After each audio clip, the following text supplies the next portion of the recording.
אני אגיד ערב טוב, ותודה שאתם פה.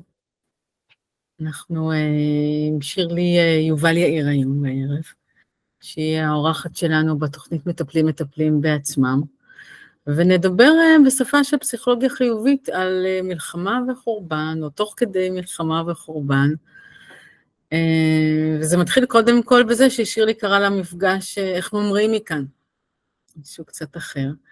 והיא מביאה באמת רעיונות או כלים שיעזרו לנו, למטפלים, להגן לעצמנו שיווי משקל בתוך עולם של שערות, לחזק את המערכת החיסונית, להגדיל אופטימיות, להגדיל תקווה, באמת בימים קשים. במפגש אנחנו נתנסה גם בטכניקה ששירלי פיתחה, שנקראת to-do list, זאת אומרת, זה נראה to-do, אבל זה to-do מהמילה הודיה, ששירלי פיתחה בהתבסס על מחקרים מהעולם של הפסיכולוגיה החיובית ומחקר המוח, וזה יאפשר לנו בעצם להפוך את ההסתכלות שלנו, לראות איך אנחנו מסתכלים על הדברים הטובים ומחזקים את עצמנו דרכם, גם באמת בזמנים של אבל ושל כאב, לראות מה אנחנו מקבלים, מה אנחנו יכולים לתת, מה אנחנו בעצם, הזדמנות הכי טובה להגיד תודה. שירלי יובל יאיר היא פסיכולוגית קלינית, היא מומחית ביישום של שיטות לפסיכולוגיה חיובית, היא גם סופרת, היא גם מוזיקאית, היא גם מנחה פודקאסט מקסים וממש יפה שנקרא ליהנות מהדרך, והיא גם כותבת בוויינט, אז הרבה כישורים, והרבה תודה לך על שהגעת, שהסכמת להיות חלק. תודה רבה, תודה על ההזמנה, על ההזדמנות, על המילים הטובות. קדימה, אני איתכם. אוקיי, אז כשאנחנו דיברנו על איך נלך את הדרך הזאת היום, אמרנו שאפשר ללמוד הרבה על מה שאת מלמדת, דרך ההסתכלות על העולם שלך, על איך שאת רואה את העולם, איך את מתנהלת בעולם, ולכן הייתי שמחה להתחיל את השיחה הזאת בכמה שאלות אישיות אלייך, וככה לקבל את נקודת המבט שלך. אז, ואם אתם רוצים לשאול שאלות, אז הצ'אט פתוח, אחר כך נעבור על השאלות שלכם, וזה באמת הזדמנות לאתגר את שירלי בעולם החיובי שלה. אז קודם כל אולי להתחיל לשאול שאלה של משאבים. אם היית יכולה לתאר 3 משאבים שלך, שהם עוברים איתך, עובדים איתך, את עובדת איתם, מה היית מתארת? אמרת לי 5 בשיחה מקדימה, והייתי צריכה לצמצם מ10, במובן של המשאבים שעומדים לרשותי, או שאני מפעילה אותם יותר, הם משאבים שיש לכולנו, ואני פשוט בתקופות יותר מורכבות, אני פונה אליהם יותר. בכלל, אני חושבת על המילה משאב, אני אוהבת מילים כאלה, משאבים, אשתונות, זוכרת שראיינתי פעם, עשיתי פרק עם לינוי בר גפן, והיא דיברה וסיפרה על עצמה שמגיל צעיר היא ידעה שיש לה אשתונות, חשבתי שמזמן לא נתקלתי במילה הזאת, הייתה מגיעה הביתה מאחרת, או לא מוצאת את המפתח, אז הייתה מוצאת איך להשתחל דרך החלון, היא הייתה, זאת אומרת, אני לא אגיד על עצמי שהאשתונות שלי הם בתחומים האלה, אבל כן יש לי כמה משאבים שאני יודעת להפעיל, כשאני זקוקה להם, אני בשפה שלי קוראת לזה מוטות לשיווי משקל, כמו שהלוליין כשהוא על חבל מחזיק מוט שיווי משקל, אז יש לי כמה כאלה, ברמה הכי אישית, בתקופות יותר מורכבות, וכל הזמן יש גם את זה, ובטח בשנתיים האחרונות שהן קשות במיוחד,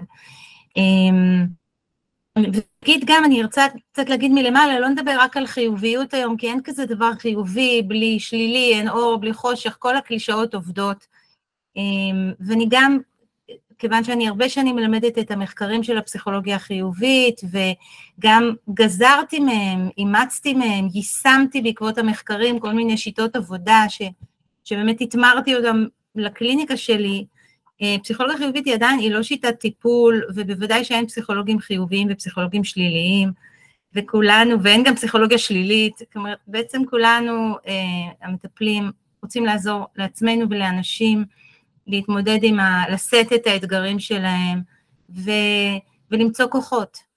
ובמובן הזה, הפסיכולוגיה החיובית היא פשוט החקר של משאבי הכוחות. היא פתחה זרקור מחקרי מאז 1998, היא פתחה זרקור מחקרי בעצם על בריאות נפשית, על well-being, על מה עוזר לנו לשגשג, לפרוח, לא רק בתקופות משבר, אבל בכלל. אז אני אגיד שבימים קשים, אני חושבת שאני עושה כמה דברים, וגם חלקם זה דברים והיפוכם.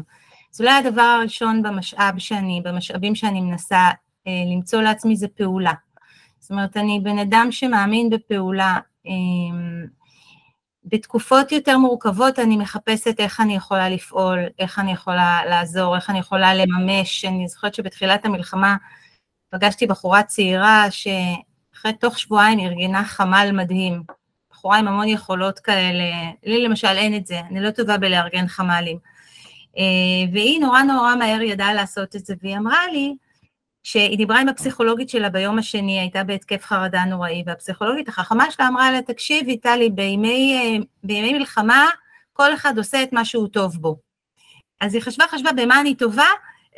אני טובה בחמ"לים, אני ריכזתי שבט בצופים, וריכזתי זה, ואני יודעת, אז במובן הזה, כשאני מדברת על פעולה, אז אני בתקופות יותר קשות, אני מנסה להגביר פעולה, ובשבילי פעולה זה תקווה.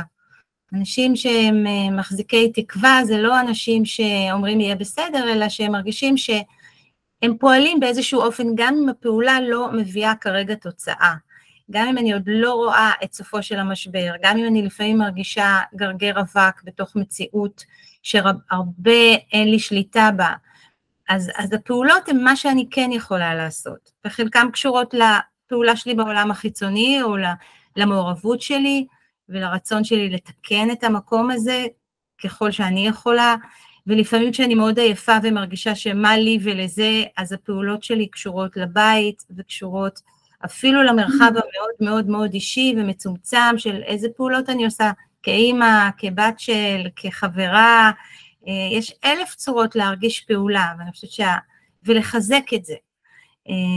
ולפעמים, במקרים קיצוניים, הפעולה היחידה שיש לנו, היא תהיה על הדמיון, פעולת הדמיון, הפעולה הזאת שבה אנחנו מנסים את התודעה שלנו, להחזיק עם איזשהו דמיון, או מרוסנת יותר מתסריטי האימה, אני לא יודעת אם נתקלתם בזה, אבל החטוף ששוחרר, אלמוג, שהיה בשבי והתראיין אצל אילנדה דיין, סיפר איך שהוא בעצם העסיק את עצמו, הוא היה כל יום בדמיון שלו, סורק 10 דברים קטנים טובים שהוא יכול להודות עליהם. אנחנו נתחיל עם האקדח הזה, ואחר כך נספר איך הדבר הזה מתקשר גם לטודו-ליסט שלי, אבל לפעמים עצם הפעולה שאנחנו יכולים לעשות, זה פשוט לדמיין עתיד טוב יותר, או לדמיין עכשיו שהילדה שלי מוגנת ושמורה, גם אם היא רחוקה ממני, או לדמיין איך אני רוצה שהדברים יהיו, או לדמיין איזושהי יוזמה שאני מנסה להזיז, והיא עדיין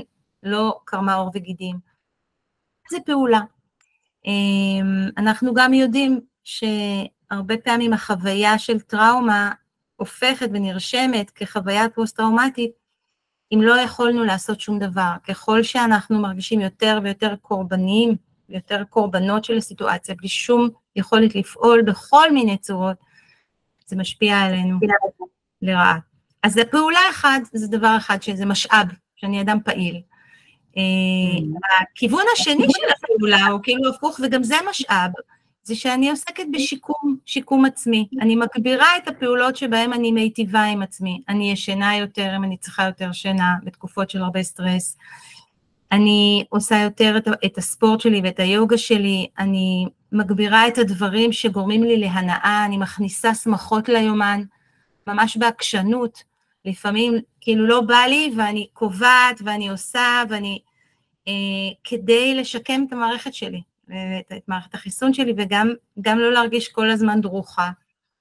אז משאב אחד פעולה, משאב שני שיקום, פעולות שיקום, אני אקרא לזה, אני גם מפעילה פה הרבה כלכלת כוחות. בתקופות קשות אני יותר מקשיבה למה מחליש אותי ומה מחזק אותי. יש אנשים מסוימים שמחלישים אותי, אז בתקופות קשות אני אצמצם קצת את הדימר, אני פחות אפגוש, אני פחות אראה, ואני אגביר את האנשים שעוזרים לי. יש פעולות מסוימות עם חדשות וצפייה כזאת בתכנים מסוימים מאוד מאוד מעוררות את מערכת העצבים שלי ואת החרדה, אז אני אראה פחות. זאת אומרת, זה איזון עדין בין פעולות של כוח לבין ויסות ושיקום והרגעה. משאב שלישי שיש לי אותו ושאני מפעילה זה מה שאני קוראת לו היצירתיות, זה הממד הנפשי שלי. תקופות קשות אני מנסה להיכנס לשם. לכתוב, לנגן, לשיר, להמציא משהו חדש, אני אדם יוצר, וזה, כשאני מצליחה גם, למשל עכשיו קשה לי נורא להתרכז, אבל אפילו קצת, עיסוק באמנות בשבילי הוא תמיד איזשהו מרחב של אוויר וחמצן, אז זה משאב רביעי, והחמישי, וזה לא לפי הסדר, זה אנשים, תרפיית אנשים, בתקופות קשות אני יותר זקוקה לאנשים שאיתי, לא להרגיש לבד, אז אני מנסה להגביר את זה, גם בנוכחות וגם באיכות, ונשארת יזמית של הדבר הזה, אני כאילו שומרת על התדר היזמי. מקסים. אני נזכרת שהדרך שהכרתי אותך, שירלי, הייתה שיצאנו להליכה ביחד, שיחה הליכה, הזמנתי אותך לשיחה הליכה, אמרת בואי ניפגש לקפה, אמרתי בואי נעשה צעידה ותוך כדי נדבר. נכון, וזה משהו שאני נהגתי לעשות אותו, והתחלתי לבדוק אותו, קראתי לזה walkabout, זאת אומרת, ככה האבוריג'ינים קוראים לזה, וזה באמת היה לבוא ולראות איך אנחנו משתמשים באמת בשיחה, ליצירה, למשהו שהוא מאפשר לנו גם לעשות ספורט, וגם ללכת ולדבר, וגם להיות באיזושהי תנועה אחרת. נכון. ואני זוכרת את זה כאיזושהי דרך שעשינו ביחד. נכון. ובאמת זה להסתכל כאילו על המשאבים שלנו, על הדברים שאנחנו יכולים לעשות, ובצורה קצת יותר יצירתית להפעיל אותם.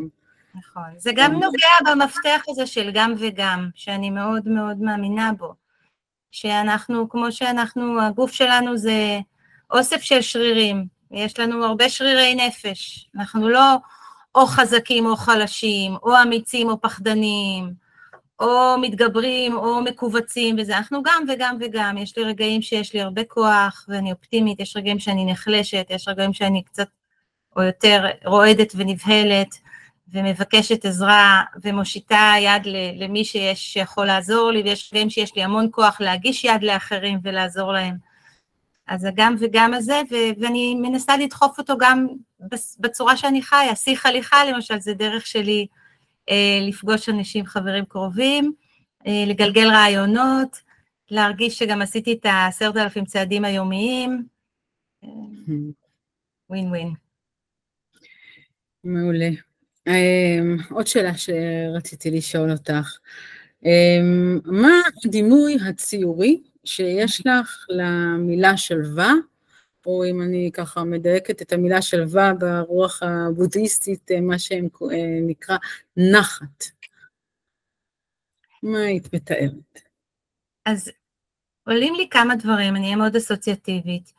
אני אגיד הראש שלי למשל לא מאוד חושב בדימויים ויזואליים, זה גם מעניין, אני בחודשים האחרונים לקחתי קורס על הרב קוק אצל דוב אלבוים, והרב קוק מדבר הרבה על הכוח של הדמיון, והוא היה לו דמיון מאוד ויזואלי לאורות, הוא מאוד ראה הרבה פעמים אורות, עכשיו לי אין דמיון ויזואלי כל כך, ואז התחלתי לחשוב מה הדמיון שלי, הוא יותר מילולי, הוא לפעמים מוזיקלי, זאת אומרת גם המחשבה על דמיון, זאת אומרת איזה דימוי, איזה ציור בראש, אין לי ציורים, אבל עולות לי שתי תמונות עכשיו, כשאמרת לנחת, או למנוחה, לשלווה, ואחת מהן היא הבנלית, והזדמנה לי בשבוע שעבר, כי נסעתי ליוון לכמה ימים, והייתי במקום מאוד מאוד יפה ושקט, אבל להפתעתי, כמו להפתעת כולנו, ארזתי גם את עצמי במזוודה, ומה זה אומר? את כל ענייניי, את הדאגות שלי,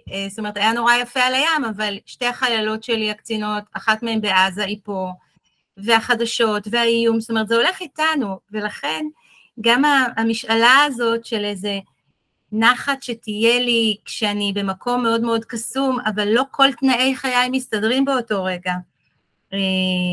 ואז חשבתי, דווקא עלה לי רגע אחר, לא שאני מבטלת את זה, זה רגע מאוד נעים, כשאני מצליחה להרגיע את עצמי ולהיות בתוך השקיעה הזאת, ובטבע ובים הנעים, ולקוות שגם יקיריי בטוב.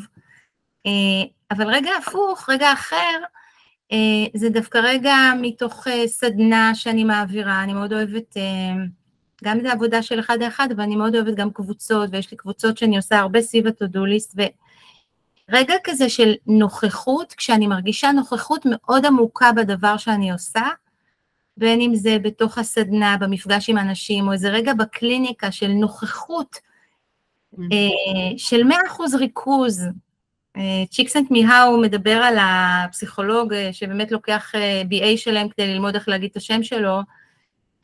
צ'יקסנט מיהאו דיבר על המושג זרימה, בתור חוויה מאוד מטיבה. הרגע הזה שבו אתה בתוך פעולה מאתגרת, שאתה ככה עובד עליה הרבה, אתה בתוך העשייה שלך ואתה לגמרי בפנים, אתה שוכח את הזמן, אתה שוכח את מה שקורה מסביב.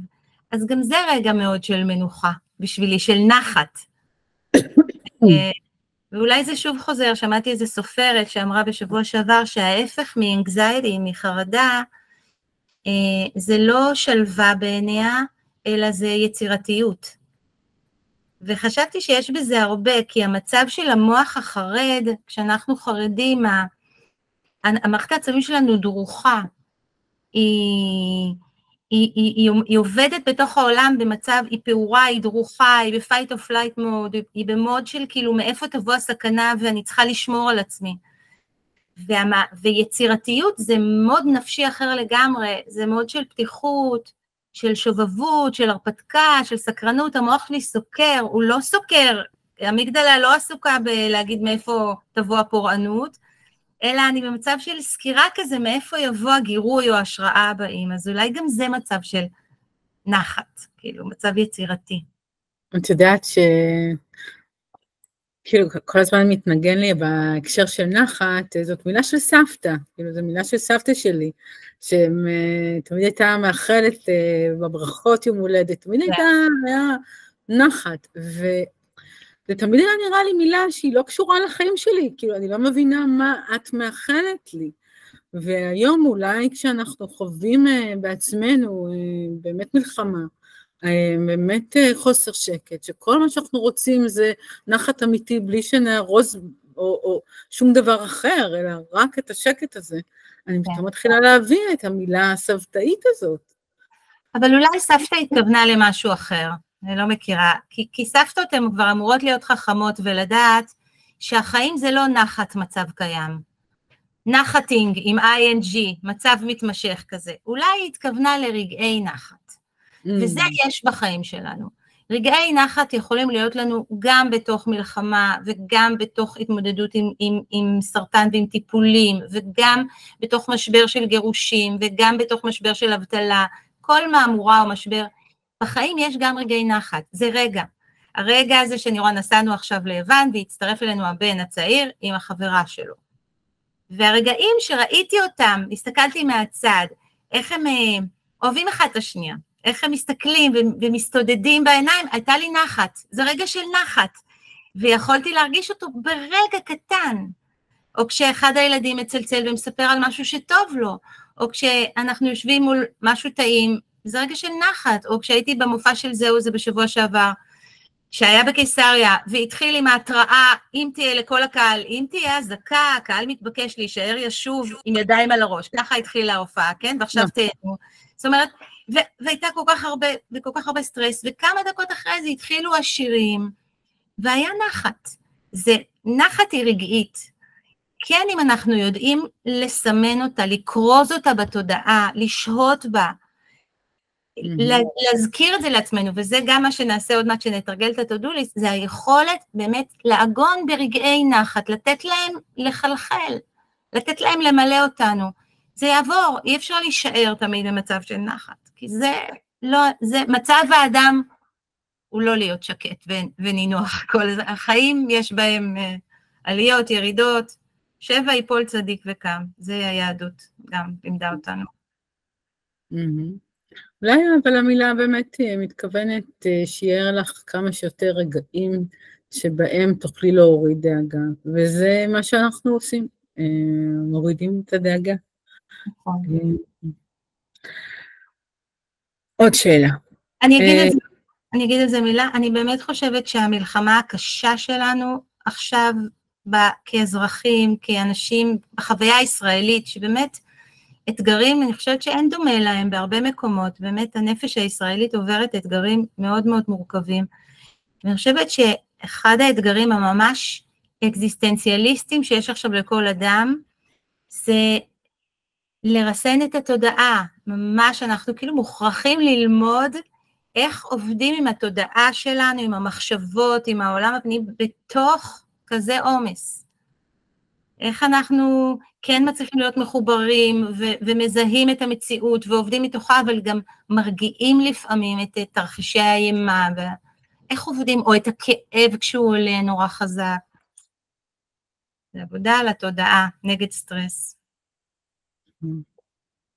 אז מה את יכולה לספר לנו על איזה שיר, או סיפור, או פתגם, או משל, מעורר השראה, מעורר אותך בהקשר של ריפוי? אז עולים לי שני דברים. אחד, זה קטע, פואמה קטנה כזאת, שכתבה תרפיסטית אמריקאית שקוראים לה נוסט, עם K, K-N-O-S-T, אני אסוציאטיבית עכשיו, אוקיי, אז אני כזה, זה מה שעכשיו, ואני מוצאת את עצמי, אומרת את זה לעצמי ככה, מדי יום בתקופות האחרונות, וזה הולך ככה, אני אגיד את זה באנגלית, life is amazing, and then it's awful, and then it's amazing again, and in between the amazing and the awful, is the routine, the mundane, the ordinary. Breathe in the amazing, hold on through the awful, relax and inhale through the ordinary. That's just life. Amazing, horrible, ordinary. That's it. ואני חושבת שהסוף אולי מסיימת אותו קצת יותר יפה, אבל אני חושבת שההבנה שיש את התנועה הזאת, וברגעים הטובים, להרשות לעצמנו להתמלא בהם, וברגעים הנוראים לשאת אותם, להצליח להאמין שנשאת אותם וניסה אותם ונצא בצד השני, וברגעים של היומיום פשוט גם להודות על היומיום, זה תנועה כזאת, אז זה דבר אחד. והדבר השני, שהוא גם באמת נר לרגליי, והוא חלק גם מהעבודה שלי ומהעשייה שלי, הוא איזושהי מנטרה אימצתי מאלן קלר, ולפני הרבה שנים קראתי את הביוגרפיה שלה, שהיא כתבה בגיל 21. אלן קלר, רבים יודעים שהיא הייתה גם חירשת וגם עיוורת, ושבכל זאת בנתה חיים מעניינים, הרבה אנשים גם יודעים את זה, אני חושבת שהיא ידעה לתקשר, אבל מעט אנשים אני חושבת יודעים איזה חיים מדהימים, מלאי משמעות ועשייה היו לאישה הזאת. ומעט יודעים איזו אופטימיסטית גדולה היא הייתה, יש לה מסה של 80 עמודים שהיא מדברת על אופטימיות, בסדר? אבל שקראתי את הביוגרפיה שלה, ואחר כך כתבנו עליה, היא גיבורה של אחד מספרי הילדים שלי, כתבתי 9 ספרי ילדים, ואחד מהם הוא בתוך סדרה שעשיתי יחד עם דוקטור טל בן שחר מהרווארד, אחד המומחים בעולם בתחום של המדע של העושר, רצינו לכתוב סדרה על פסיכולוגיה חיובית לילדים, להורים, למשפחות שלהם, כדי לעזור לילדים להטמיע מגיל צעיר רעיונות ומחשבות ואפילו כלים שהפסיכולוגיה החיובית מציידת אותנו. וחיפשנו את הדמות שדרכה נוכל לדבר על הרעיון הזה של איך חיים עם אובדן, בלי ללכת לאיבוד, בלי למות מוות נפשי עם הדבר שאיבדנו. זה שאלות מאוד מאוד רלוונטיות לחיים במדינת ישראל היום, אני שואלת את עצמי את זה המון, איך לומדים לחיות עם אובדנים, ואלן קלר, היא נולדה, גם את זה לא הרבה יודעים, היא נולדה תינוקת בריאה,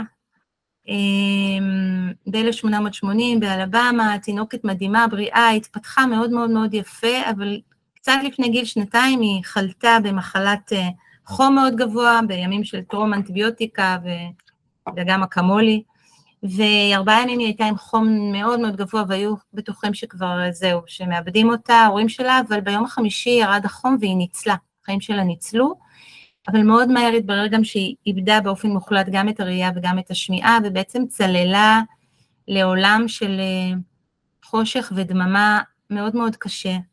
היא מספרת בספר על הקיום הזה בתוך בדידות של חושך ודממה, אבל הילדה הזאת הייתה תאבת חיים. היא הסתובבה בעולם, מה שנשאר לה זה ידיים, היא נגעה בכל דבר, היא בעצם פגשה את העולם דרך החושים האחרים, וההורים שלה עשו המון מאמצים לראות איך לעזור לה, וכשהיא הייתה בת 5 או 6, הם מצאו מורה, אן סליבן, שהגיעה לביתם, ואן לימדה את הלן שפת מגע, זו שפה שבה בעצם האותיות, הסימנים נכתבים על היד, די מהר, הלן למדה את המשמעות של מילים, זה בכלל דבר מדהים לחשוב איך היא הצליחה להבין שמשהו על היד, סימון על היד הוא סימבול של מילה בעולם, אבל די מהר היא למדה לתקשר, היא למדה מילים, וברגע היא גם מספרת את זה בספר, שברגע שהיא למדה לתקשר ולמדה שפה, זה מה שהוציא אותה מהבור. והיא גדלה בעצם, מהרגע שהגיעה אליה אן סילברמן, היא נשארה לחיות איתה 40 שנה. אפילו כשאן סילברמן התחתנה, הלן חיה איתה ועם בן זוגה. היא הייתה הפה שלה, היא הייתה בת הלוויה שלה. הלן קלר הייתה אדם מבריק, נורא מהר היא למדה, היא נכנסה לבית ספר, הלכה לתיכון, היא סיימה תיכון, היא סיימה אוניברסיטה בהצטיינות, בכל מקום, אנה הייתה מתרגמת את העולם לשפת סימנים על הידיים של הלן, ומתרגמת את הלן לעולם, ואחר כך היא עשתה המון עבודה לגיוס כספים ומשאבים עבור ילדים עם צרכים מיוחדים, נפתחו בעקבות העשייה שלה המון מרכזים, הייתה באמת אישיות גדולה, והיא מספרת בספר שלה, וזה תפס אותי לפני שכתבתי את הספר, היא מספרת במאמר שנקרא 3 days to see, 3 ימים כדי לראות, והיא מספרת שאתמול, היא אומרת, אתמול באה אליי חברה לבקר, והיא עברה דרך היער בדרך אליי. אז שאלתי אותה, תספרי לי מה ראית, מה היה ביער, נורא רציתי לשמוע, מה היה ביער, שהיא תדווח לי, והחברה שלי אמרה לי, האמת לא היה שום דבר מיוחד, אני די מיהרתי, 10 דקות חתכתי, באתי אלייך. ותהיתי, היא כותבת שם הלן קלר, איך זה יכול להיות, איך אפשר ללכת ביער 10 דקות, ולא לראות שום דבר שראוי לתשומת הלב שלך. הרי אני שאני עיוורת, בדקות שאני ביער, אני מגלה כל כך הרבה דברים, אני מריחה את הריח של הפרחים החדשים שיצאו, אני נוגעת בענפים של העצים, כשיש לי מזל הענף רועד, ואני מבינה שעכשיו נחתה עליו ציפור, אני מרגישה על האור שלי את הרוח, את יבשת העלים, אני שאני עיוורת, כבר למדתי שאנשים שרואים לא רואים כל כך טוב, ואז היא עושה במאמר הזה מין מסע דמיוני, מה היא הייתה מבקשת לראות אם היו נותנים לה 3 ימים של ראייה. וזה מסע נפלא, היא הולכת בתוך כל המובן מאליו שלנו,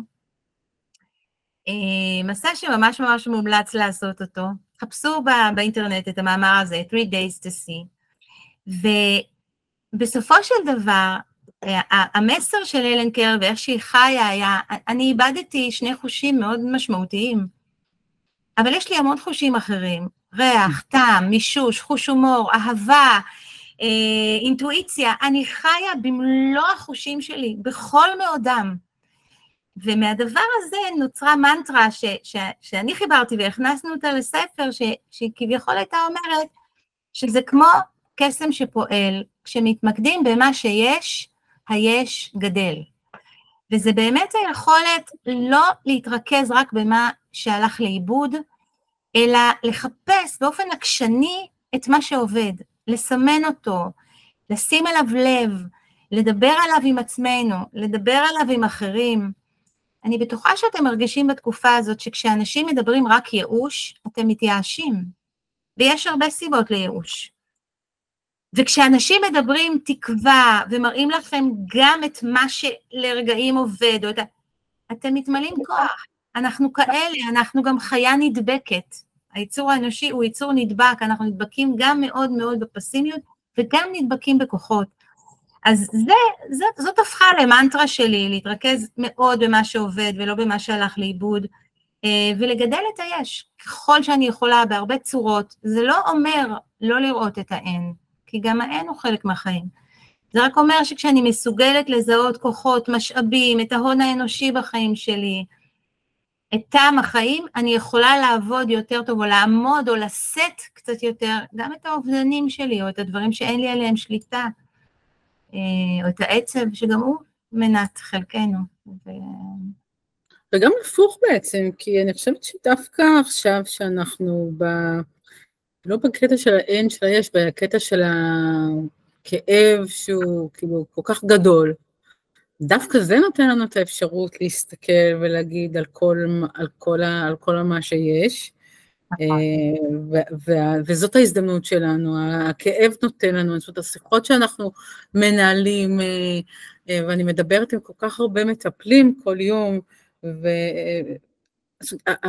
וההזדמנות שלנו היא כל כך גדולה, ההבנה שלנו של הרגש, של שינוי, של ייעוד, היא היום כאילו באמת גדולה מאי פעם, אני חושבת שאנחנו כאילו נהיינו חכמים יותר מאי פעם. אולי מרגישים יותר חזק את המשמעות, אני אגיד באופן אישי, אני לא יודעת חכמה יותר, כי יש באמת, העולם גם לרגעים נראה לי כל כך, שאני לא מבינה אותו עכשיו, כלומר, אבל המשמעות מפעמת חזק יותר, וגם זה גר ביחד, אני שמעתי את פרופסור מירב רוט מדברת, היא גם התארחה אצלי בפודקאסט לפני חודש, והיא אמרה, אני מאז 7 באוקטובר, יש בי עצב שלא היה קודם, והוא יהיה חלק ממני. יש גם עצב שלפעמים הוא נשאר כחלק מאיתנו, אי אפשר לגרש אותו, אי אפשר גם אולי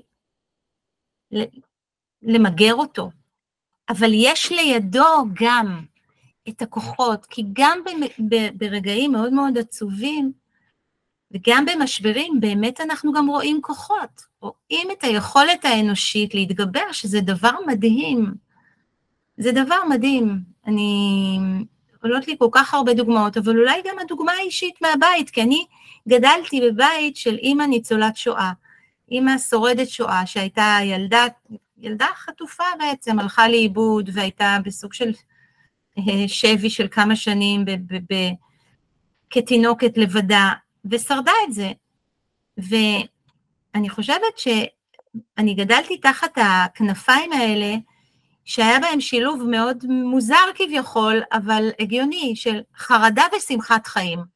אמא שלי סחבה איתה המון חרדה מהילדות שלה, ואני לא אגיד שהחרדה לא ניהלה הרבה דברים בחיים שלה, והיא גם הייתה דור לא מאוד מטופל, אבל היא גם לקחה משם, וזה משהו גם באישיות שלה, המון שמחת חיים. על הדברים הטובים הייתה המון הודיה, והמון יכולת לשמוח בהם, כי הכל פריך. כשהכל גם לא מובן מאליו, אז המשהו הטוב, המשמח, האפשרי, כמו ילד, היא הייתה בכל מאודה. אז גם זה משהו שבאמת מה שאנחנו חיים בתוכו עכשיו, אנחנו חיים בסוג של פחד מוות, הוא נוכח, כל כך, מוות נעשה כל כך מוחשי, במקום שאנחנו חיים בו, והרבה מהכחשות שאנחנו זקוקים להם, אנחנו לא יכולים להחזיק אותם.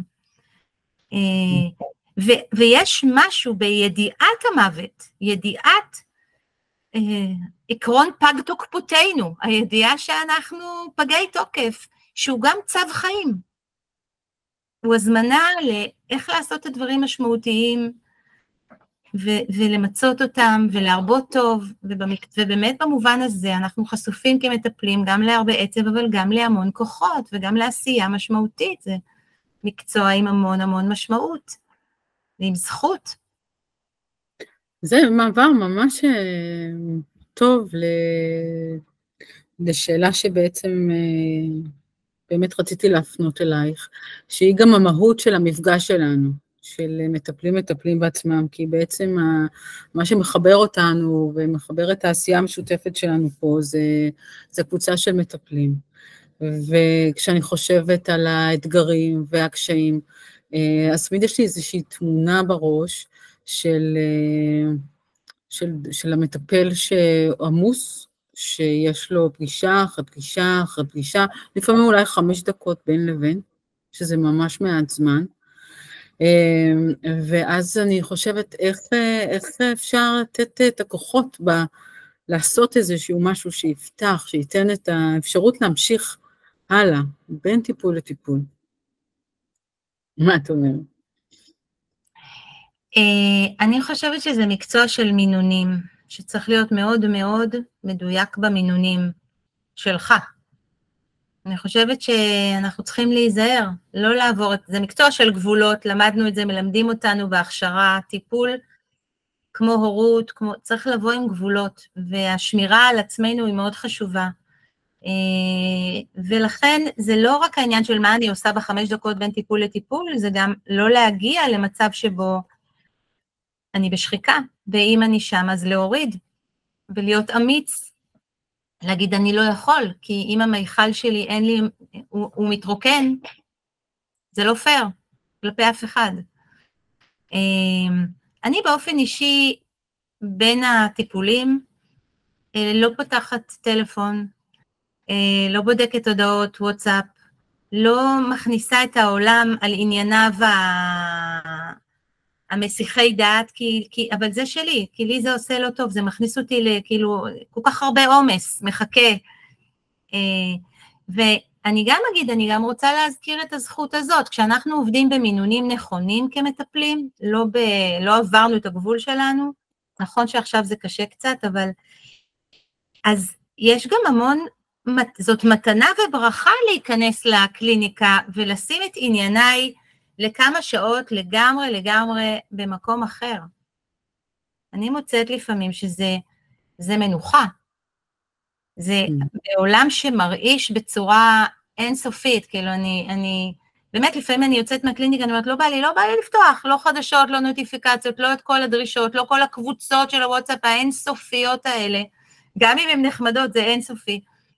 אז יש משהו בנוכחות שמתאפשרת לי, בשקט של הקליניקה, בלהיות כולי בתוך סיפור של אדם אחר שאני מאוד מלווה אותו, אבל הוא עדיין, הוא לא אני, ואפשר להיות שם עם כל המצופים, מה שקשה יותר על המשברים של הילדים שלנו, על המשברים של האנשים הנורא קרובים בחיים שלנו, קשה יותר להחזיק שם עם מצוף. עם המטופלים כן אפשר, אבל באמת להיות ערניים לעצמנו, למה אנחנו יכולים, ובלי אשמה, אם אני שמה גבולות, ולא יכולה לקבל יותר מטופלים, ממה שאני מרגישה שהכוחות שלי,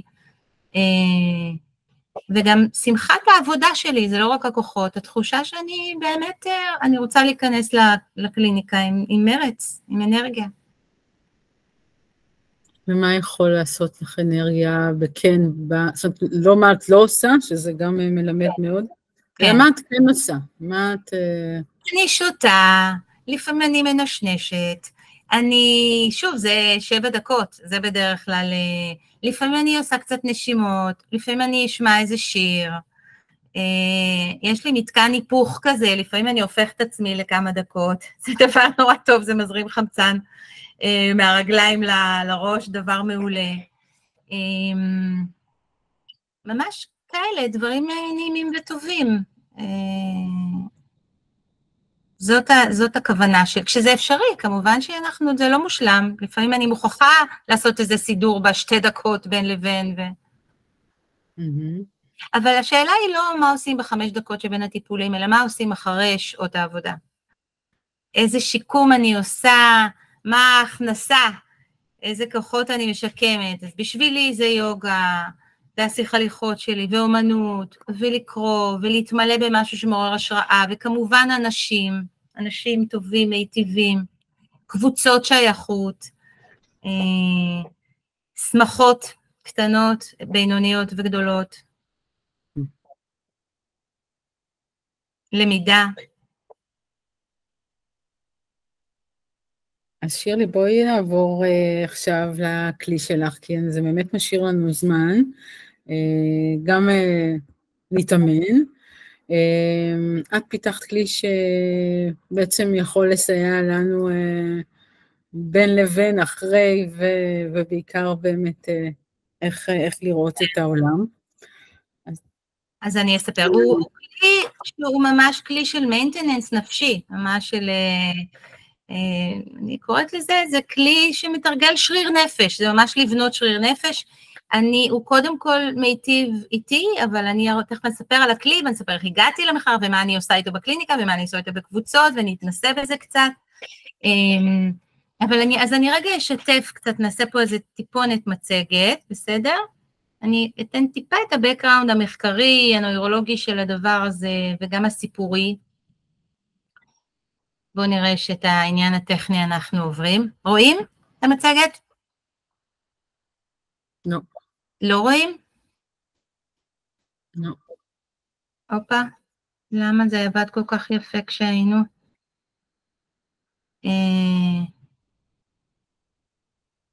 רגע.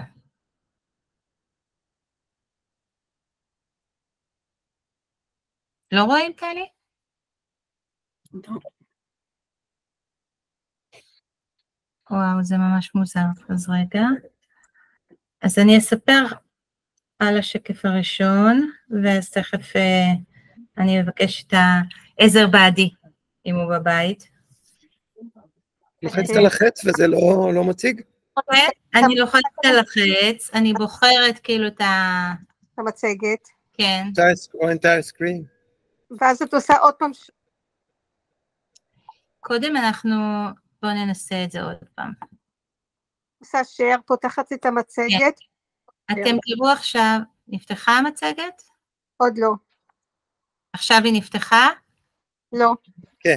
כן, אצלי כתוב, יש לי גם קליקביליסט. עכשיו כן. נכון?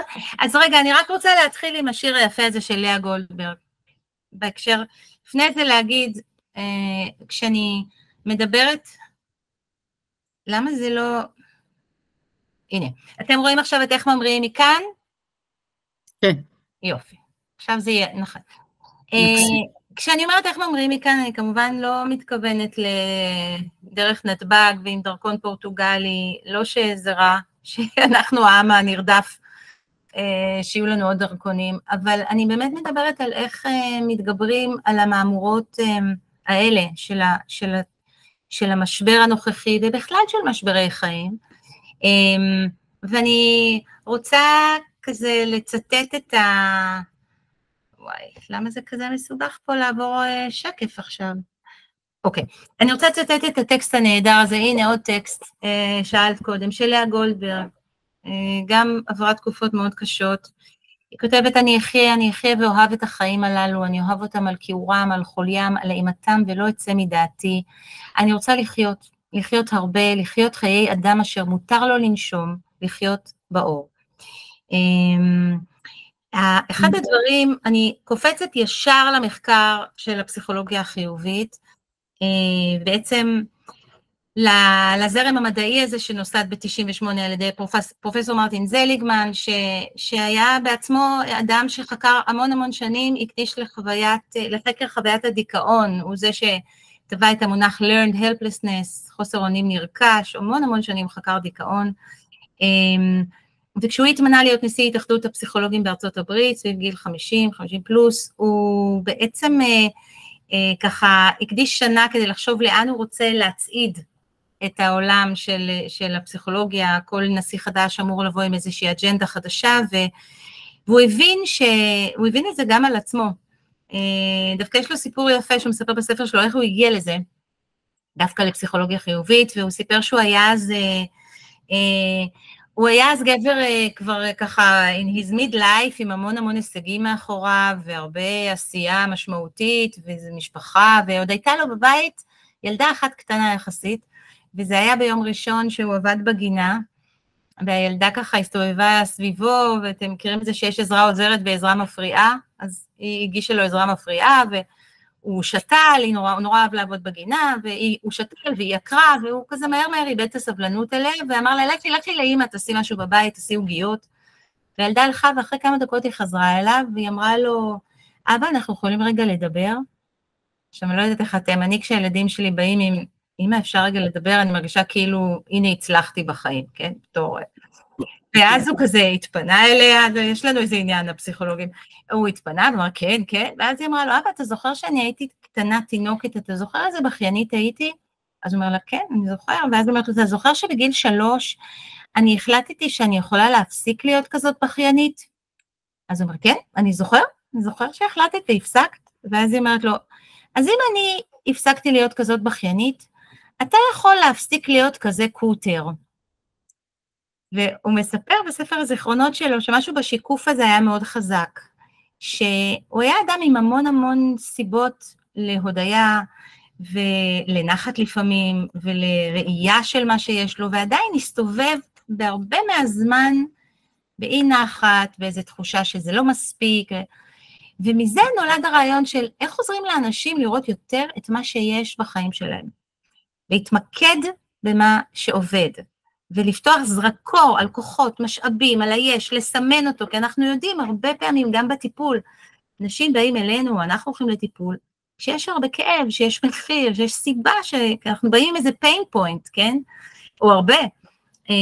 ועדיין, גם כשאנחנו באים, וזו סיבה טובה ללכת לטיפול, יש הרבה דברים שעדיין עובדים בחיים שלנו, וצריך להמשיך ולחזק ולראות אותם, ומהדבר הזה בעצם נולדו המחקרים, ונולד הזרם הזה של הפסיכולוגיה החיובית, שבאמת נקרא המדע של האושר, כי הוא חוקר את ההיבטים של השגשוג, והרווחה הנפשית וה-well-being, זה כמו שאמרתי, זה לא שיטת טיפול, זה מטריה מאוד מאוד מאוד רחבה של מחקרים, וגם טכניקות מעניינות שנולדו מהדבר הזה.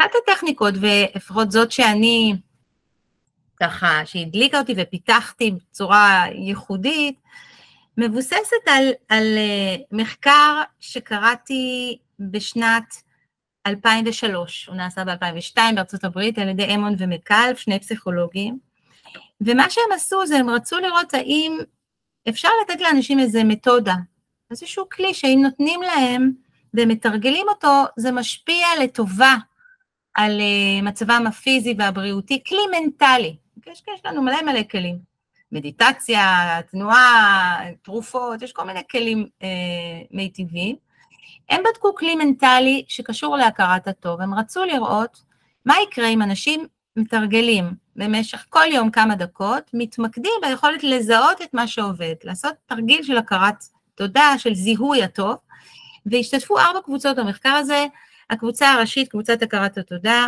הם התבקשו בכל ערב להקדיש כמה דקות, ולכתוב במין מחברת 5 דברים שעובדים בחיים שלי, לעשות מין תרגול הודיות כללי כזה, מה עובד, על מה אני מודה, מה, ויכלו לכתוב על דברים גדולים וקטנים, ממש דברים נורא משמעותיים, ופיצ'פקס, שיעור שבוטל, זה היה סטודנטים, כן, שנץ שעשיתי, וגם דברים גדולים ממש, זה שיש לי אהבה ומשפחה והורות מיטיבה וככה.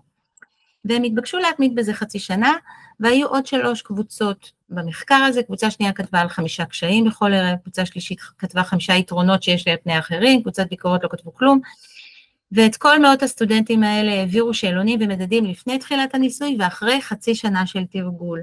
בדקו גם מדדים של רווחה סובייקטיבית, עד כמה הם ירגישו מסופקים, שלווים, רגעי נחת, עד כמה ירגישו שהחיים שלהם טובים, יש שאלוני אושר, יש כמה סוגים של שאלוני אושר שהם מילאו, מה היו רמות החרדה שלהם, עד כמה הם היו בסטרס, איך הייתה איכות היחסים הבין אישיים שלהם, אבל בדקו גם הרבה מדדים פיזיולוגיים, כמו את איכות השינה שלהם, את רמות האדרנלין והקורטיזול בדם שלהם אחרי חצי שנה של תרגול, לעומת איך שהם היו לפני, את המערכת החיסונית שלהם, כמות ה-AT, ממש נכנסו למדדים פיזיולוגיים, והנתונים של המחקר הזה היו מדהימים, אחרי חצי שנה של תרגול, אלה שניהלו יומן, יומי, פשוט עשו מן הרמת שריר יומית כזאת, שהתמקדו בדברים הטובים, 5 דקות, המדדים היו באופן מובהק הרבה יותר טובים מאצל אחרים, גם ברמה הסובייקטיבית, שהם תיארו שהחיים שלה היו יותר טובים, היו יותר מרוצים, מסופקים מהחיים, אבל גם ברמה הפיזיולוגית, רמות סטרס, אדרנלין וקורטיזול ירדו בצורה יפה, מובהקת,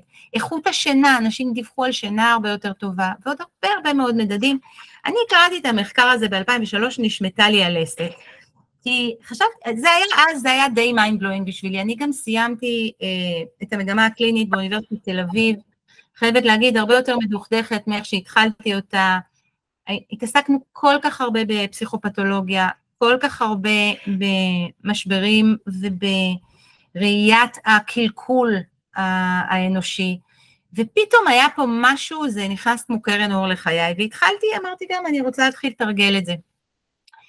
וזה היה משהו שהתחלתי לעשות עם עצמי, וגם התחלתי להשאיר את השאלות, ולהבין שאני רוצה כל הזמן לשאול עוד ועוד ועוד שאלות, לא רק להשאיר כזה בלנק, דף שאני כותבת עליו תודה למשפחה שלי, אלא ממש שאני מדייקת את זה, שאני נכנסת לפרטי פרטים, אני לא אכנס לכל ההיסטוריה של איך התפתח הכלי, אבל לימים, אחרי הרבה שנים, גם של תרגול, וגם שהתחלתי לשאול את השאלות האלה בקליניקה, לשאול מטופלים על מאגרי הכוחות, על אנשים שעוזרים להם, על דברים שהם אוהבים לעשות, על כל הסיבות שבגללם הם רוצים לחיות, ולהכניס את זה גם בתוך המשברים הגדולים והכאב שהיינו הרבה פעמים צריכים להחזיק ולשאת. והתחלתי לראות את הכוח של הכלי הזה ולפתח ממנו, בעצם ראיתי שלאנשים גם קשה עם שאלות עם הדף הריק.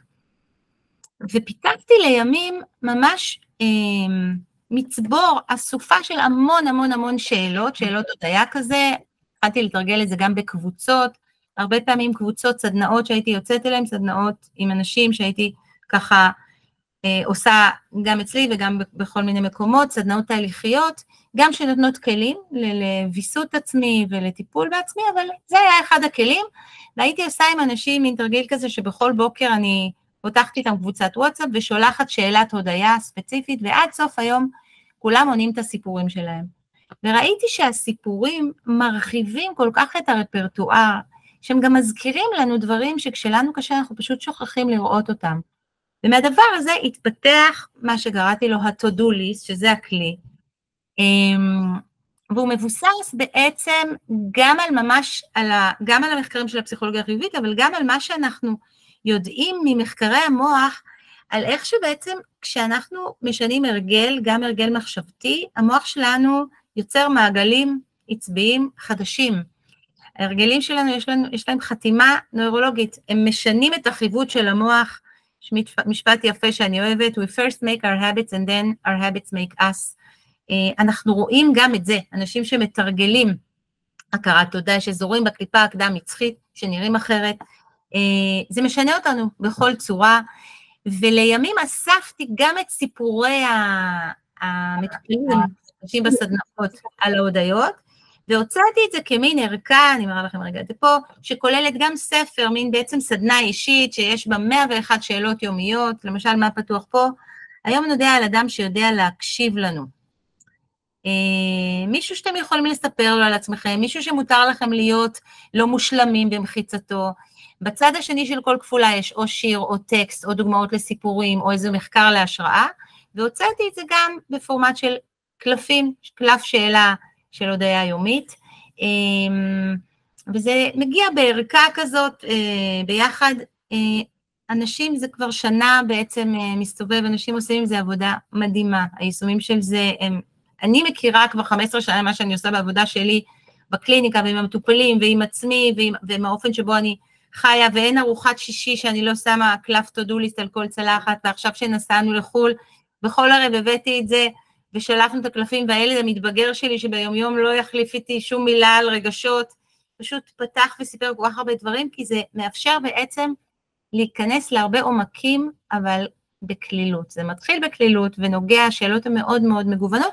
בואו ננסה קצת, בסדר? אני רוצה שאנחנו נתנסה.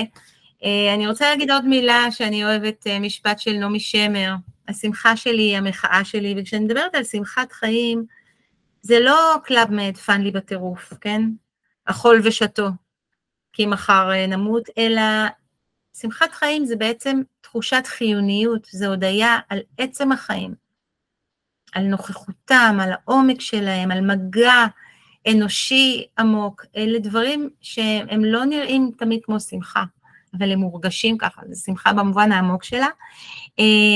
אז מה שנעשה עכשיו, אני רוצה לתרגל איתכם, ממש כמה מקלפי ההודיה, אני רגע אסגור... אז להביא דף ועט, שירי? כן, ואתם גם תביאו דף ועט, וגם יכולים, אני אשמח שאנחנו נשתף קצת. נכון שגמרנו עם השיתוף? נכון. אוקיי. אני גם אספר, אבל לפני שנתחיל, שאת באמת, ממש במפגש הראשון של מטפלים בעצמם, אפשרנו שיתופים בסוף השיחה, הייתה השיחה עם מול אילן ועם אילן הלך, והרבה מאוד אנשים רצו לשתף במפגש הזה, ובאמת בחרנו מכל כך הרבה 3 מטפלים ששיתפו, וכל אחד מהם היה מאוד משמעותי, ואחת המטפלות שבאה וסיפרה, הייתה מאוד ממושאבת, היא עבדה בקהילות חוסן, והיה לה באמת רשימה מאוד מאוד ארוכה של דברים שהיא עושה. ואחד הדברים שהיא ציינה, זה את הכלי שלך. וממש מה שקרה זה שאמרתי לה, אוקיי, מעולה, מעולה, מעולה, כשאת משתפת, אז תעצרי כאילו, תראי לנו, תוציאי לנו קלף. עכשיו, היא הייתה באמצע הנסיעה, והיא רצתה בכל זאת לעלות, ובכל זאת, כאילו, באמצע הנסיעה עצרה את הרכב, והוציאה קלף. גדול. נחמד, יפה. אז באמת יש לזה הרבה יישומים, אולי לא באמצע נהיגה, אבל היישומים הם גם ממש ביומן, אני אראה לכם רגע איך הוא נראה, ביומן באמת זה מקום לעבודה, לאסוף לעצמך בכתיבה, אתם רואים שאני עושה? כן. לאסוף לעצמך בכתיבה את כל הנכסים האלה. לא רואים טוב. לא רואים טוב, אז תדעו, ראיתם דפדוף, מדפדפים. פעולת הכתיבה יש לה משמעות, ויש גם משמעות לזה שדברים נשמרים באיזה מין כספת כתובה. ההצטברות, הכוח של ההצטברות של הדבר הזה, בעיניי יש לה הרבה ערך. אני, קצת כמו תמונות, אתם יודעים שאם אתם מסתכלים בתמונות, לי יש הרגל כזה בטיסות, כשאני מפחדת, אני קצת מפחדת בטיסות, אם יש כזה כיסא אוויר, יש לי קצת חרדה, אז אני שולפת את הטלפון, ואני מתחילה להסתכל על תמונות טובות כזה, שיש לי כזה ממש פלייליסט של תמונות מרגעים טובים, וזה ממש, אני ממש מרגישה, זה מרגיע את מערכת העצבים שלי. אז יש משהו בדבר הזה ששמור בכספת, שהמילים שלנו, שהזיכרונות, ושאני יכולה לדפדף ביום שממש ממש קשה לי, אני יכולה לדפדף אחורה ולראות הרבה הודיות שהצטברו. אבל אני רוצה שרגע נתנסה, כי השאלות ההודיה הן מאוד מגוונות, הן נעות מדברים נורא קטנים שקל להודות עליהם, שאולי נתחיל עם ראשון, נורא קל, נורא פשוט, ואני דווקא את זה לא אבקש שאתם תכתבו בדף, תכתבו את זה לצ'אט, בסדר? ואני אקריא, אין בזה שום דבר חושפני, טוב? זה פשוט להזכיר לנו משהו טוב, וזה הקלף, אני אקריא אותו, אתם רואים איך הקלפים נראים? זה קלף, תודה על ריח נעים, אני מבקשת שתזכרו בריח שאתם ממש אוהבים, ותתארו אותו בפרטים. האם ההיזכרות בריח המסוים הזה שולפת איתה גם זיכרון נעים? אם זה עולה גם עם זיכרון, אז תכתבו. אוקיי? אני רוצה שתשפחו לצ'אט עכשיו איזושהי הודיה על ריח מאוד נעים עבורכם, בסדר?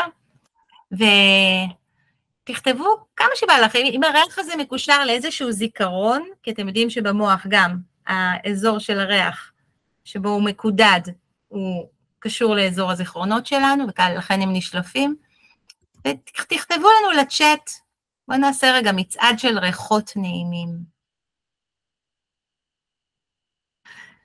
אני עוד מעט אקריא, ופשוט אתם תכתבו, גם אני יכולה לכתוב, אני אגיד אחר כך.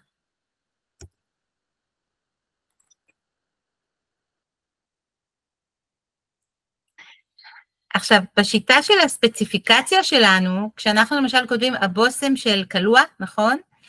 אז גם אם עולה עם זה, מי לובש את הבושם הזה? האם זה הבושם שלי? האם זה בושם שגיליתי אותו פעם ראשונה או כששמתי אותו כשחיזרתי אחרי יפתח, או האם זה הבושם של אמא שלי? בדיוק מישהי סיפרה לי, אמא שלה נפטרה לפני הרבה שנים, היא אישה מבוגרת, והיא סיפרה שהיא הייתה בסופר, ופתאום עבר הריח של הבושם של אמא שלה.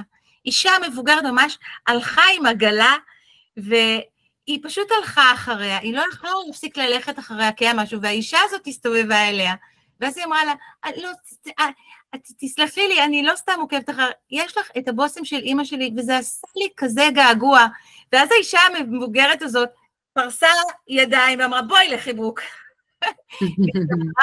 ממש את הדבר הזה. אז אם יש עוד משהו שנשלף עם הריח הנעים, שימו אותו פה, שיהיה לנו.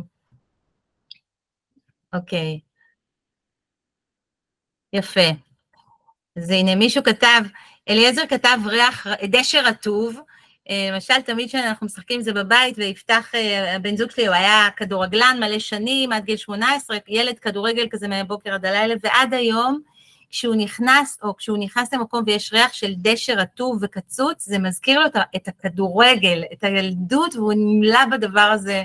אני חושבת איך לבקבק לו את זה באמת באיזה בושם. כן, דשא אחרי כיסוח, חלום. אני אקריא טיפה רק כדי שיהיה לנו הצפה של הזיכרונות, איך אני מסתכלת פה על הצ'אטים, רשימת הצ'אטים. בואו נראה מה נפתח לי. נכון, זה אמור לפתח מכל הרשימה. אלי, את רוצה להקריא? כי אני לא, משום מה לא מצליחה לפתוח פה את כל רשימת. את רוצה שאני אקריא? זה נפתח ונעלם משום מה. אוקיי. את רואה? זה נפתח ונעלם. אז תקריא. תבחרי כמה. מרכך כניסה כשכל הבית מתמלא בריח ועושה הרגשה נקייה ואוורירית בלב. ריח האדמה הרטובה אחרי הגשם הראשון.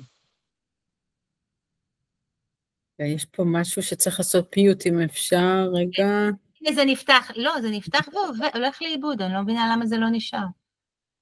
מצאתי נוזל כביסה שמתחבר למלון ולריח טוב של סבתא שהכביסה הפכה להיות כזאת. כיף ללכת לישון עם כזה. אוקיי. אני נזכרת בעוד, בטוח יש לכם את זה גם, את הריח של מי שהתמזל מזלו. הרבה פעמים בשאלה הזאת אנשים חוזרים לילדות, הריח של המרק עוף שהייתי חוזר הביתה מבית ספר ומדלג את השתי קומות לריח של המרק עוף של אמא שלי שהיה מדהים, לצערי ילדים שלי אין להם את זה בארסנל, לא ייסעו עימם זיכרונות מהבישולים המדהימים שלי, אבל ריח של ספר ישן נותן תחושה של תקווה, הישן הוא גם חדש, ריחות הדרים, ריח עוגה עם קינמון בבית, בישולים של סבתא. הדוגמה של התרגיל הזה היא קצת דוגמה של, יש כל מיני הודעות של חושים שעוזרות לנו גם ממש ברגע שאנחנו מגלגלים אותם על לשון, גם מבחינה ממש עצבית, אנחנו יכולים קצת להיות שם. לרגע להיזכר בריח הזה, לחוש אותו, להודות עליו, ואז גם לשים אליו לב. יש הרבה פעמים אנחנו שמים לב לריחות, שמתם לב, רק שהם לא נעימים, אנחנו הרבה מציינים את זה, אוף, מה זה הריח הזה, נכון?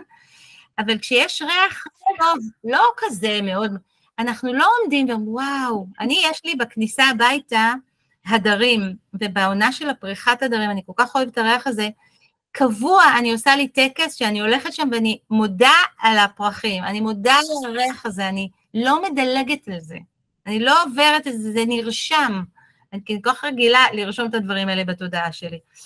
אני רוצה לתרגל איתכם תרגיל כרטיס נוסף, והוא הודיה על קבוצה שאנחנו מרגישים שייכים אליה. תספרו על הקבוצה הזאת ותודו על מה שהיא מוסיפה לחיים שלכם. עכשיו, הרעיון בהודעות זה להיות קצת יותר, כאילו כמו שהיו אומרים לנו בספרות, תמרחו. כלומר, תוסיפו מילים, תיתנו מילים לחוויה. ההודיה על קבוצה שאתם מרגישים שייכות אליה, אני דווקא מזמינה אתכם לחשוב מעבר למשפחה, כי משפחה כמובן, זה קבוצת השתייכות מאוד מאוד בסיסית, יש אותה. כאילו, למרות שהיא גם לפעמים מורכבת, אני כן רוצה שתחשבו מעבר למעגל הראשון הזה של המשפחה, ותהיו ספציפיים, כי קבוצות שייכות, ובכלל, שייכות ותחושת שייכות, היא מאבות המזון הכי בסיסיים בתזונת ה-well-being שלנו.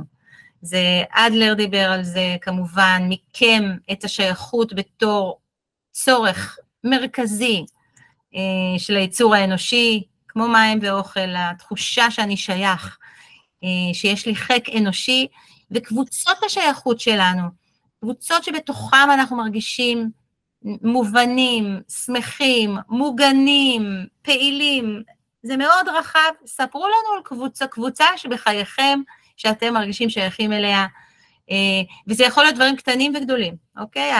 החברות שלי שאיתם אני משחקת פוקר, אני לא, אבל יש לי חברה שמשחקת פוקר, אני ניסיתי ללמוד את זה והתייאשתי, ויש לה קבוצת בנות, זה ממש ממש נעים לה, אוקיי? יש מלא קטנים. קדימה. תכתבו, וואו, עוד מעט נקריא.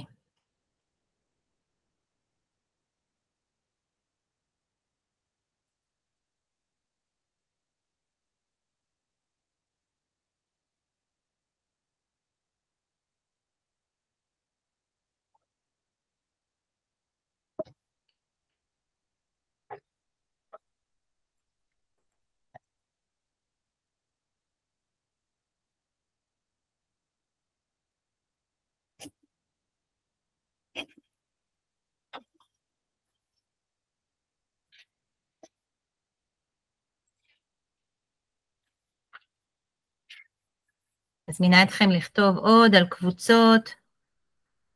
לאורך השנים אני שמעתי על כל כך הרבה קבוצות מיוחדות ומופלאות, שרבות מהן רציתי ליזום בעצמי.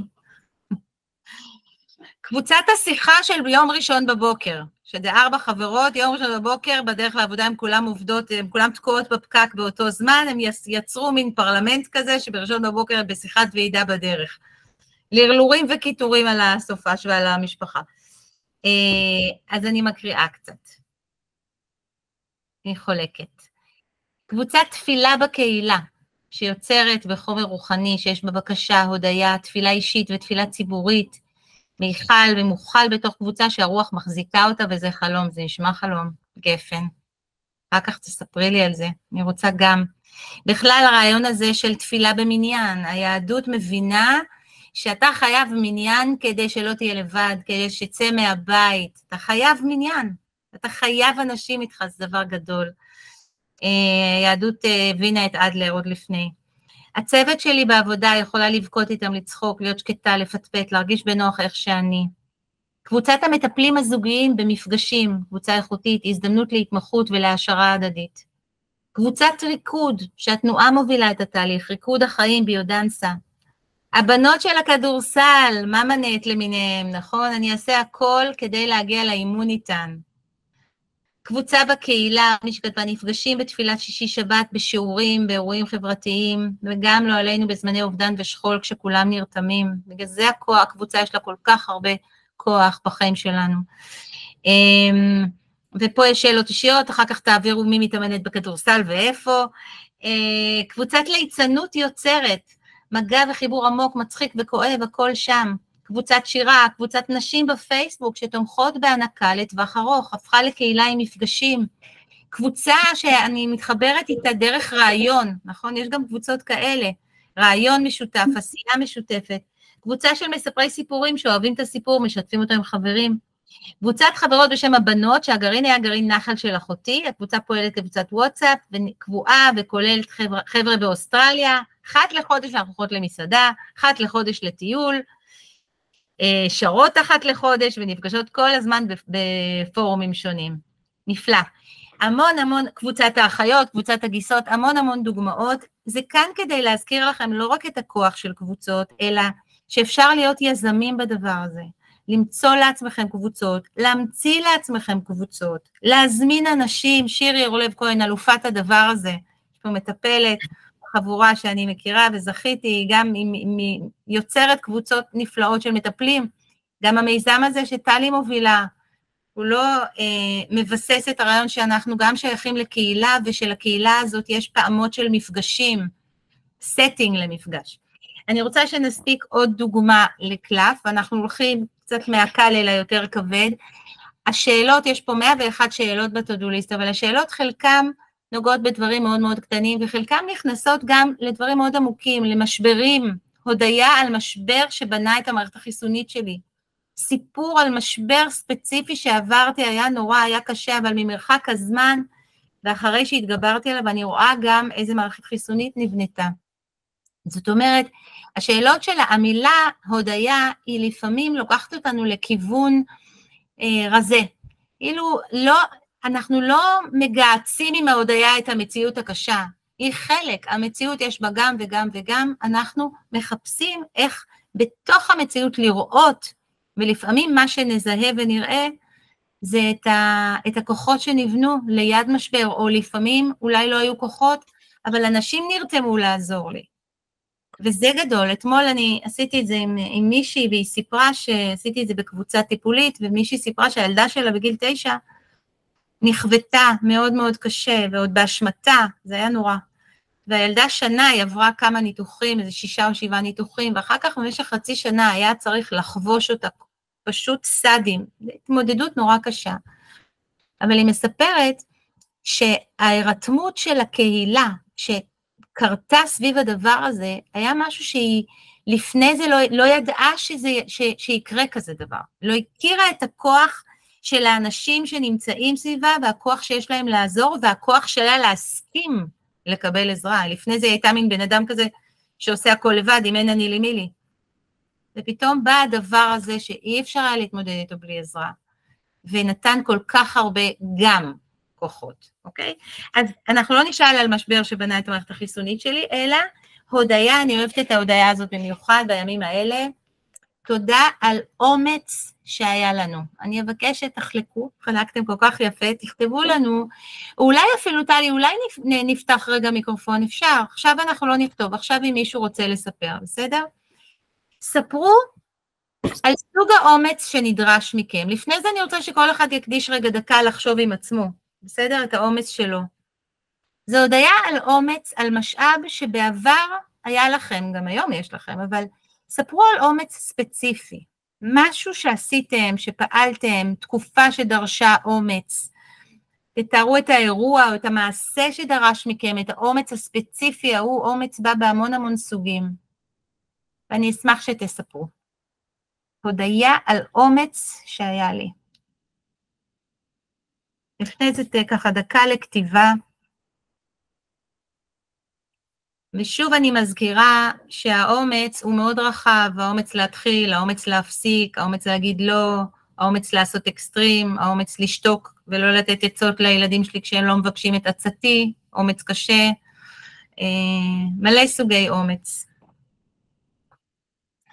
אני רוצה רגע להראות לכם משהו, כיוון שאנחנו רגע לפני שנעביר את השרביט לטלי, אני רוצה רגע להראות לכם, את הזכרת אמא, ואני משחקת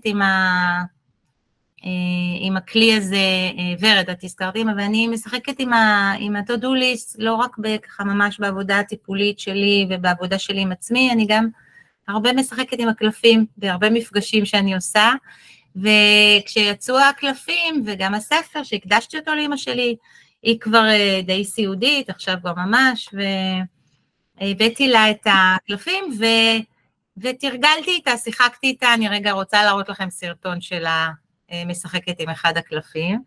לפני זה אני רגע רוצה להגיד לכם שאתם מוזמנים להכיר את העמוד של ה-to-do list באתר שלי, זה משתף את זה עכשיו או שלא שיתפתי? יש שיתוף מסך? אני פשוט הלכתי, פתחתי את זה בלי לשתף, כאילו רק אני רואה, סבבה. רגע, זה נראה לכינוח, שנייה.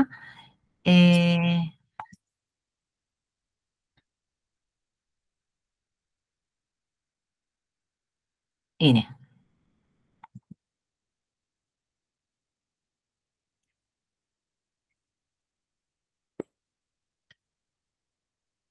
עדיין לא רואים? עכשיו רואים? כן. טוב.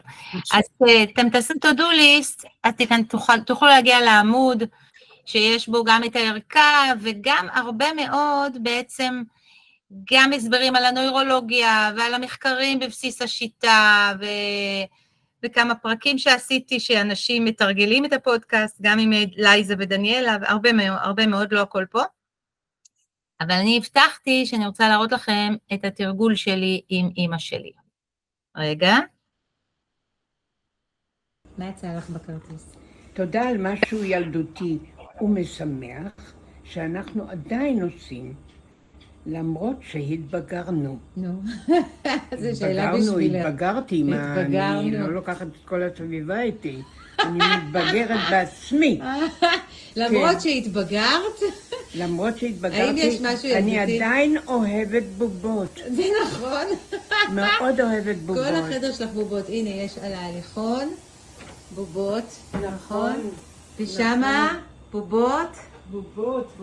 נכון, את בעצמך בובות. אני מאוד אוהבת בובות. נכון. ויש לי בטואלט, באמבטיה, כן. ברביות. קופסאות של ברביות, בובות. נכון. כן, והן ככה שוכבות על הצד, כן. בגלל שאין מקום עמידה. כן, צפוף, המון בובות אצלך. כן.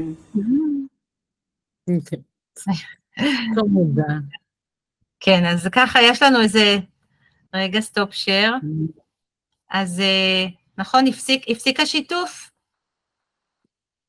לא. לא הפסקתי את השיתוף?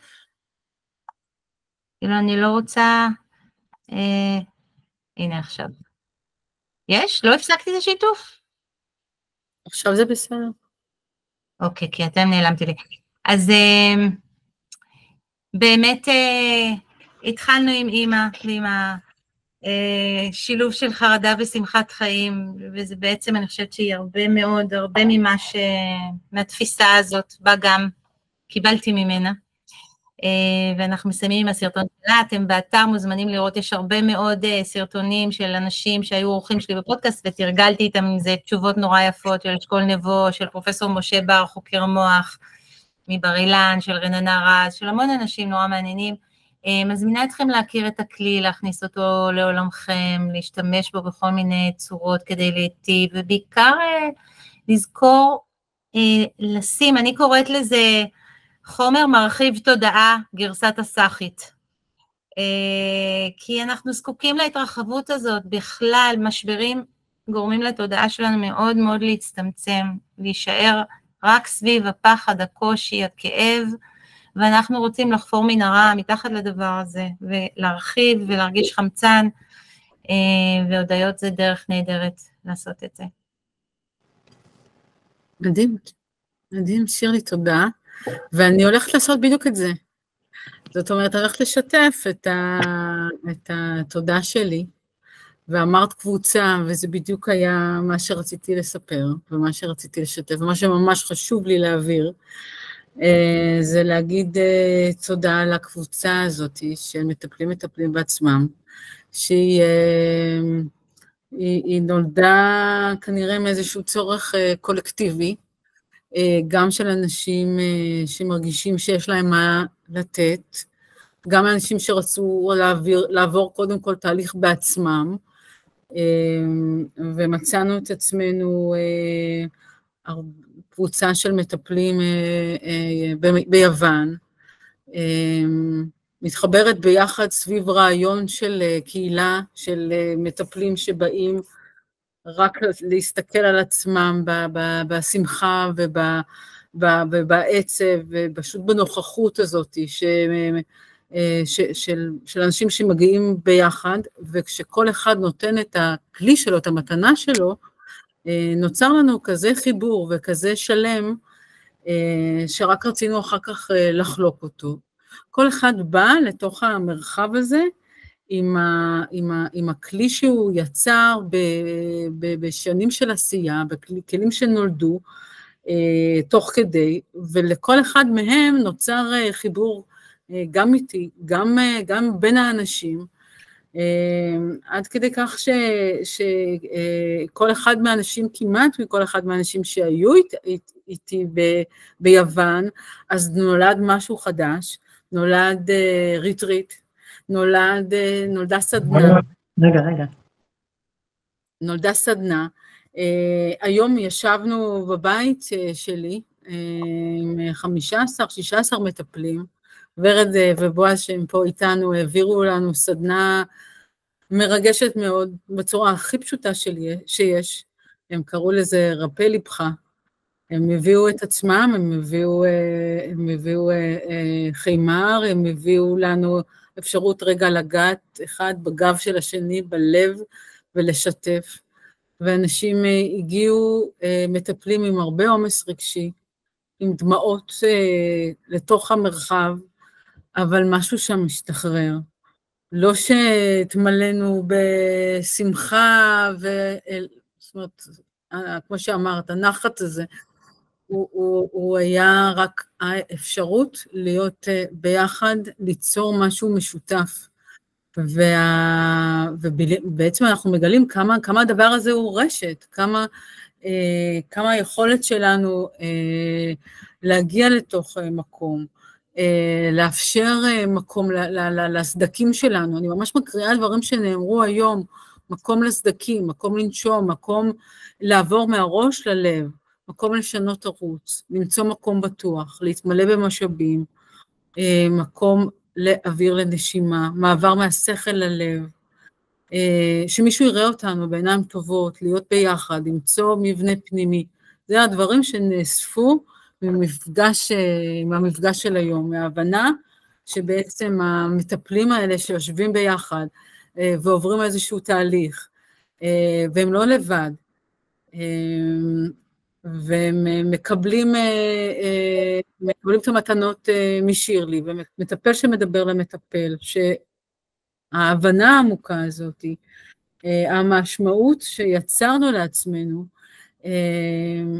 היא באמת דבר נפלא.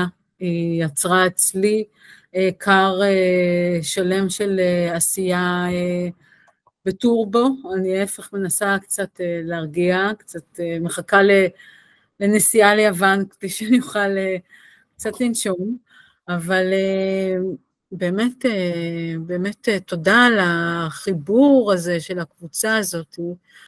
אז זה בעצם חלק מהמהות של המסעות המשותפים, הנסיעות שלנו ליוון.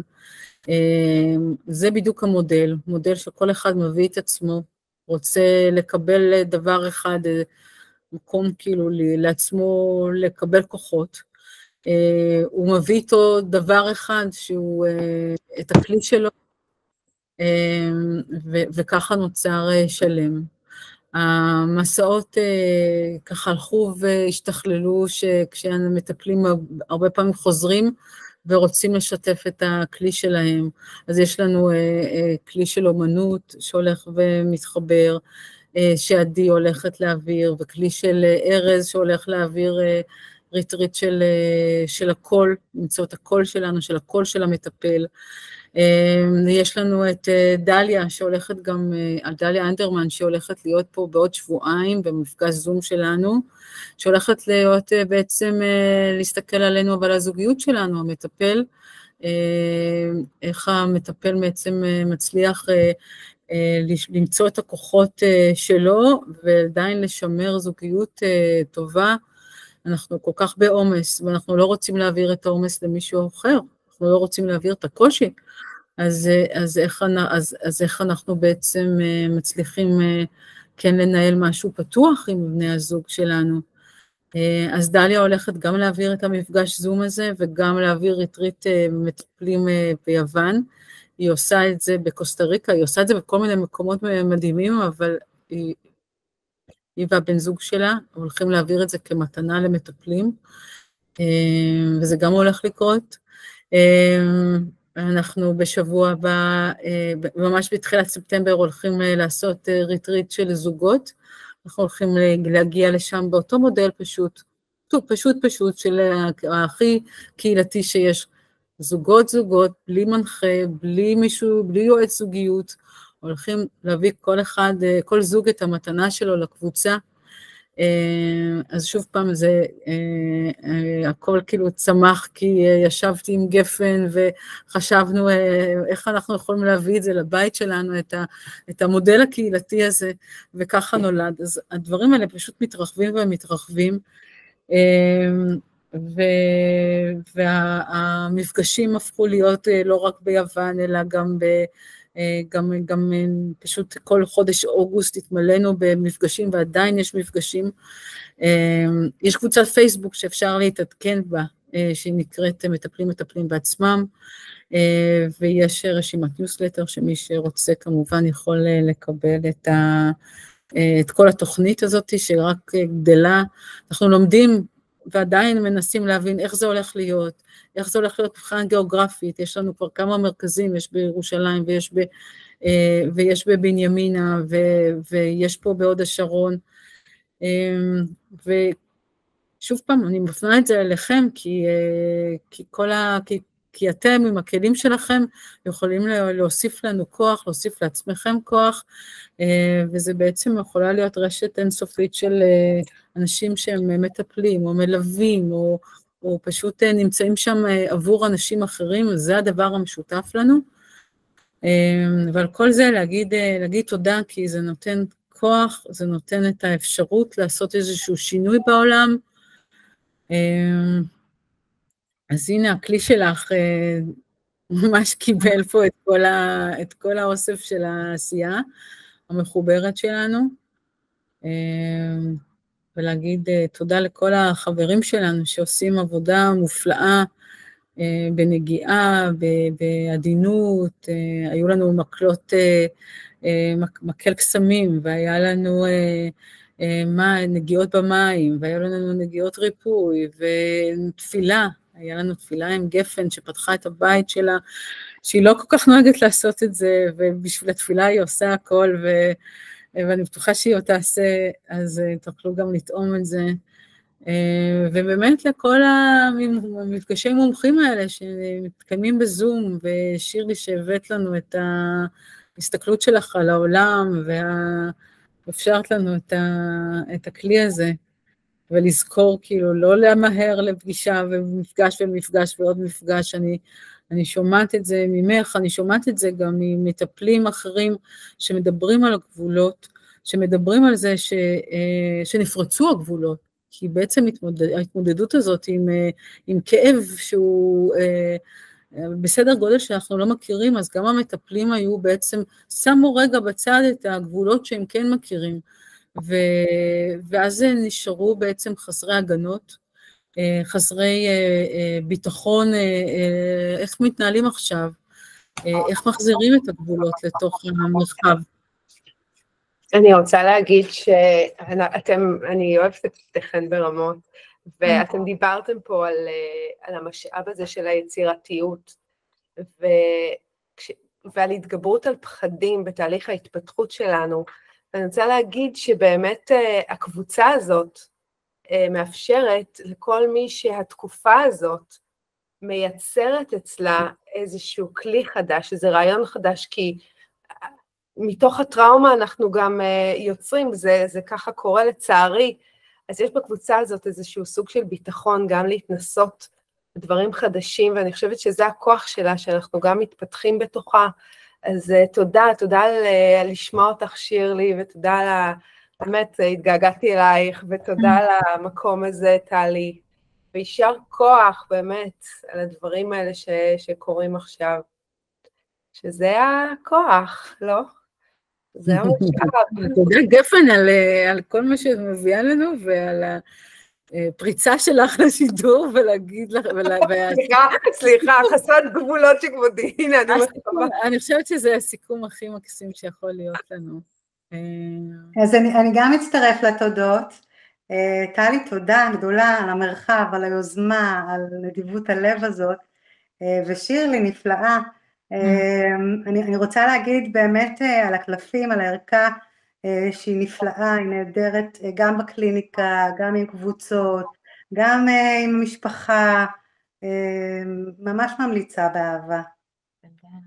תודה על כל המילים הטובות שכתבתם, ועל ממש על ההזדמנות הזאת, ועל האפשרות להיעזר אחד בשני, בקהילה טובה מיטיבה כזאת, זאת מתנה. תודה, להתראות לכם. תודה רבה. לילה טוב, שנשמור על עצמנו טוב. להתראות. תודה רבה שירלי. לילה טוב. אמת.